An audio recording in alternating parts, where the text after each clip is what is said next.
Well, leaked messages have lifted the lid on Liberal President Don Harwin's role in the failure to register 140 candidates for the local government elections. The Daily Telegraph's James Willis writes that several group WhatsApp messages of the Liberal Party's state executive showed Don Harwin providing updates as the deadline for the New South Wales Electoral Commission approached.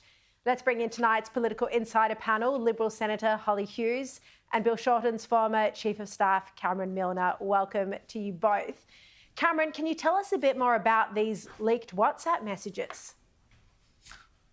Well, Sharri, nominations are a fundamental birthright of political parties to do. I mean, it's something that's essential. It's in our DNA to do. It's elections that we run for, campaigns we run. And fundamental to that is getting nominations in, to actually have candidates in the field. So it's not like it's something that happens once in a blue moon. It happens at every single election. So it is gross incompetence, gross negligence that the New South Wales branch couldn't get not just one, but 140 nominations in to local government. Thank goodness it wasn't the state election or the federal election they failed in, because it would have really mattered then.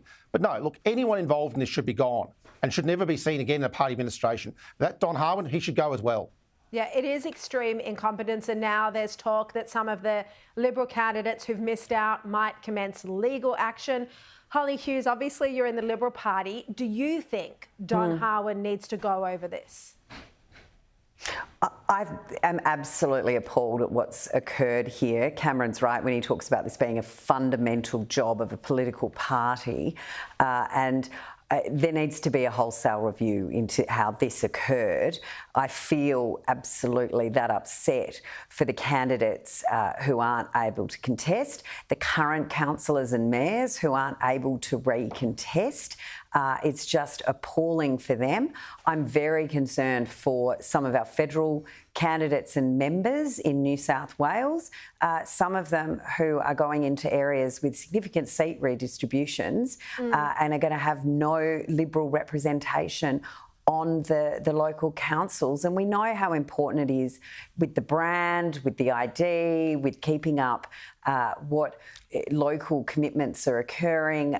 It's just critical that all three levels of government have some communication with each other, and the Liberals are not going to have representation in many of these areas. So I do think there needs to be a wholesale review.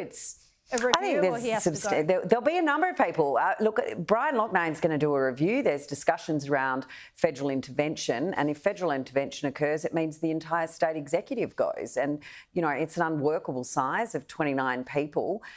They were still doing endorsements, I understand, up until the last possible minute because candidates were being added from all sorts of places. The whole thing. I mean, I'm not involved in local government. I never have been. I've sat on the executive, but from everything I've heard, which is generally what I've read in the press, it is an absolute schmozzle. And yes, I think that there will need to be significant ramifications here.